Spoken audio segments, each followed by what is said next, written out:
Have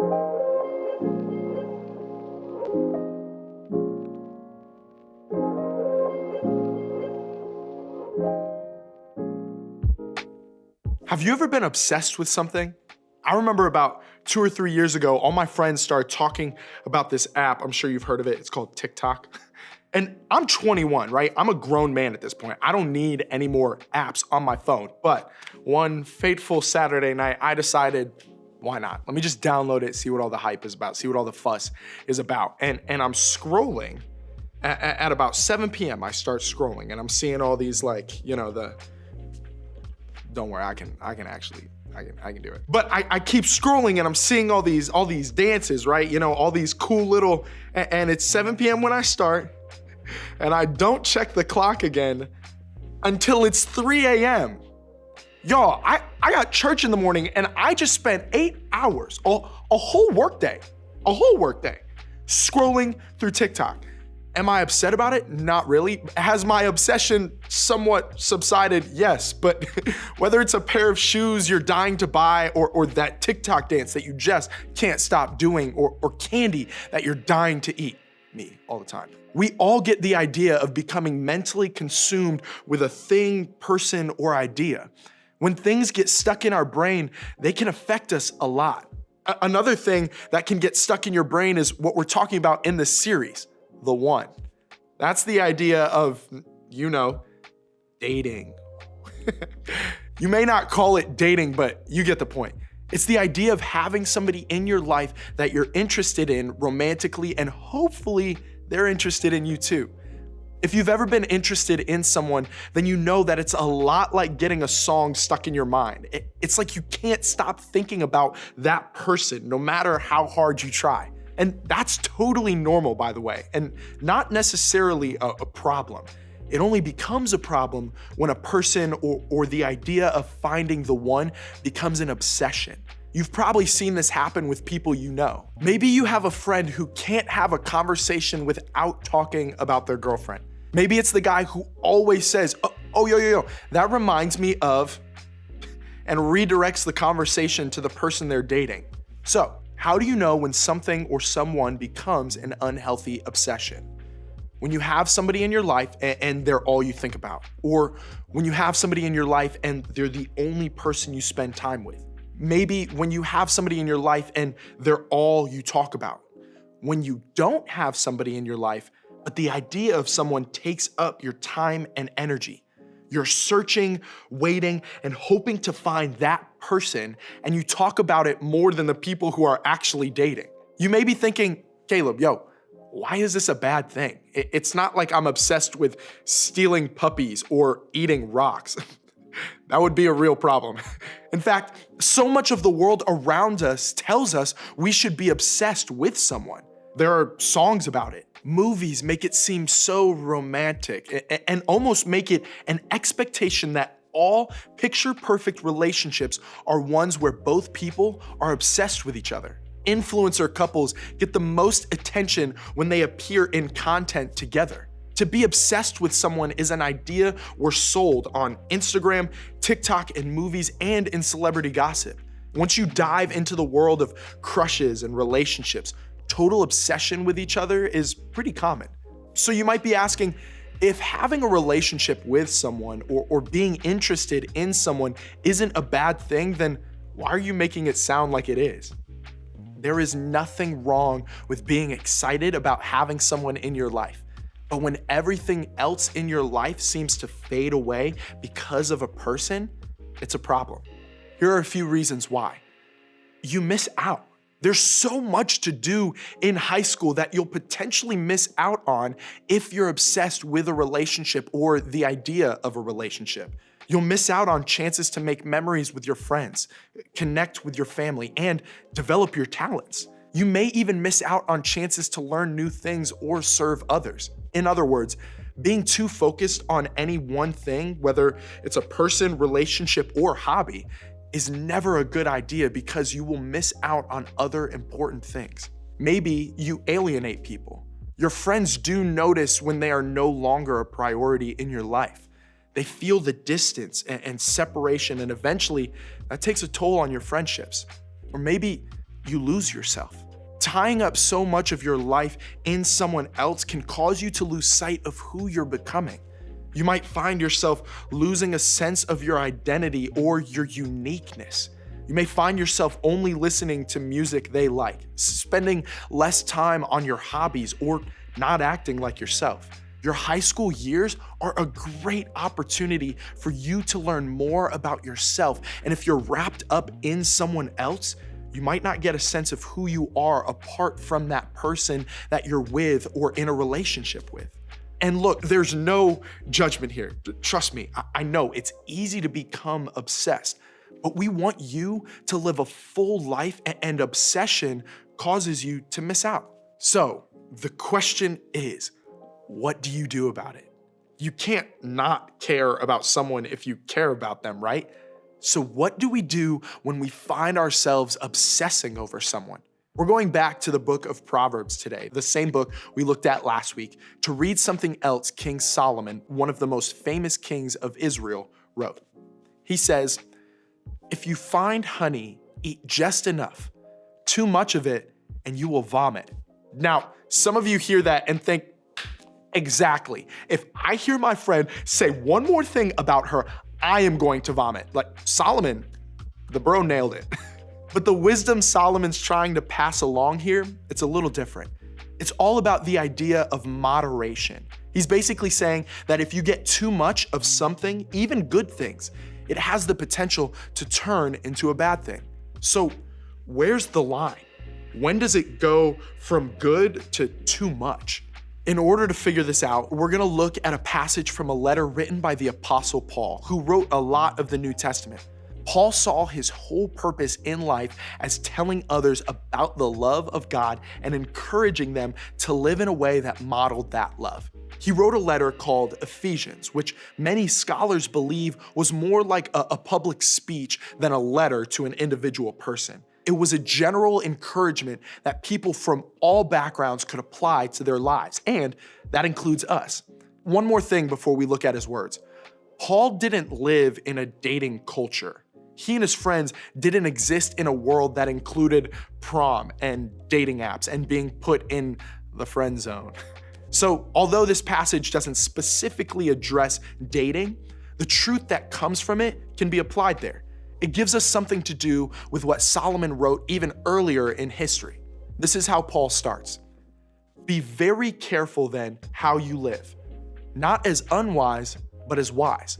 Paul is basically saying, hey, pay attention to how you're living your life. Don't just let life happen to you. As you choose how you live, wise is better than unwise, obviously. Using words like wise and unwise when it comes to dating is perfect. Often having a significant other in your life isn't necessarily always as easy as right or wrong. In fact, the truth is, choosing to date or not date in high school is more about wisdom. Wisdom is different than deciding between right and wrong. Wisdom is asking, what's best? I mean, if your parents have strictly banned it, that's a different story. But most of the time, dating decisions are rarely about, is that person good or bad? And more, are they good for me? And are they good for me right now? So, Paul is encouraging his audience, pay attention to what you do and do your best to make the best and wisest choice. This principle can be applied to just about anything. Your friendships, school, schedule, screen time habits. For the sake of today's conversation, here are some questions to ask yourself when it comes to dating. At what point does a healthy interest in someone or the idea of dating become an unwise obsession? And if that point is somewhere between being interested in someone and being obsessed with someone, where am I currently?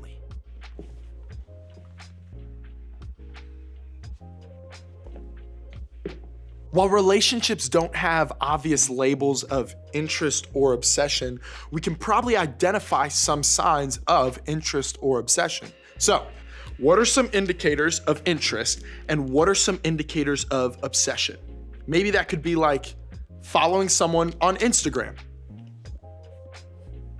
That's an interest. and a horrible ex.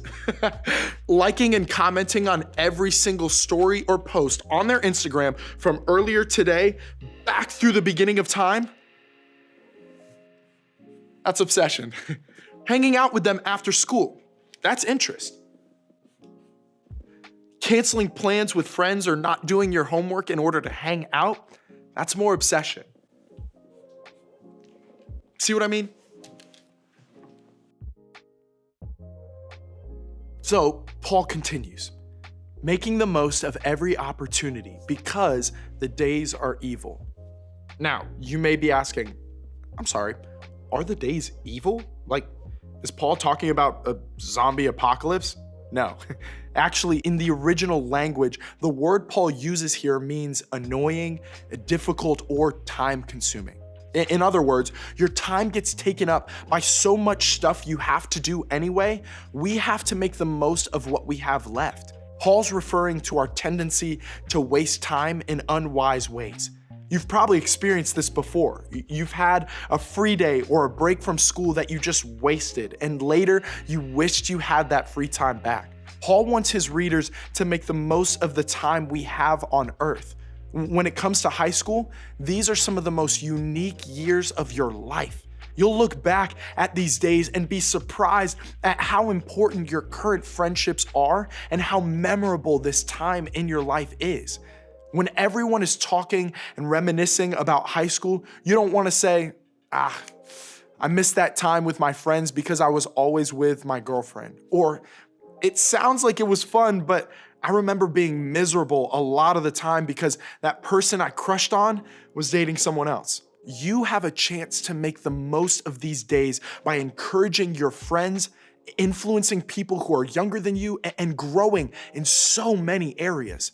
Another person you are dating or are obsessing over shouldn't hold you back from doing those things. In other words, God has a plan for your life and specifically for your life in high school. The key is to pay attention to whether your obsession with someone you are dating or interested in is causing you to miss out on what your high school days can offer. To summarize Paul's words in the context of dating, here's one way to think about it. To make the wisest choice with the time you have, don't make any one your everything. That's not a knock on the person you're interested in. They're probably great. This is about you and the power and time you are giving someone else in your life. Is dating something you can do with part of your time and part of your attention? If so, awesome. If someone you're dating has become your everything, if your dating life is holding you back from the rest of your life, it may be time to rethink some things. Here's what that can look like. If you're currently in a relationship, don't abandon the rest of the world around you. If we're gonna be wise about our relationships, we have to live life in a way that prioritizes all of our important relationships. Don't ditch your friends. Don't abandon your family. Don't lose interest in the things that you used to enjoy. You were a whole person before this person came into your life. So don't lose the other parts of yourself because of him or her. Get back to the things that used to make up your world. Get back to being you. Next, if you aren't dating anyone, stop thinking your life can't be good unless you start dating. I get it. It can be difficult when you feel like everyone except you has a date to prom or someone to post cute pics with, but you don't need another person to make you a whole person or to have a great time in high school. Go be you. Do things you like to do. Hang out with people you enjoy. If you meet someone along the way, great.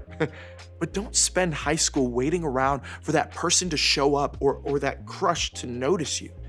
There's way too much that is awesome about your life to not enjoy it because you wish you were in a relationship. Also, trust God with the future of your relationships. This isn't something we do one time and check off the list. Trusting God with the relationships we do or don't have means believing God has your best interests in mind. It means you can believe God is good and is looking out for you. And it means trusting a bigger picture than just your relationship status right here and right now.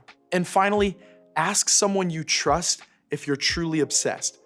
Talk to your small group leader or a friend who knows you well enough to have seen a difference, someone who will tell you the truth, and ask them if obsession is an issue in your relationship or a relationship that you want. If they say yes, ask for their help when it comes to picking new habits and ways to spend your time, thoughts, and conversations. And again, don't be hard on yourself if they say yes. It's easy to become obsessed with any number of things, but especially a person we like. The thing to remember is this isn't about judging your obsession, but deciding to make changes that allow for you to make the most of your time here and now. As you head out today, I want you to remember that I'm not saying don't date or don't have crushes, but I am saying don't miss out on your high school experience because you're obsessed with a dating relationship. Don't miss the chance to figure out who you are because you were too consumed with a person. In other words, don't make anyone your everything. If you feel like, that's me, then maybe you can pull your small group leader or a trusted adult to the side tonight and let him or her know that you'd like some help. They'll help you get things back in perspective. Why? Because just like Paul cared about the people he wrote to, they care about you. And they want you to have an incredible life and make the most of the time that you have.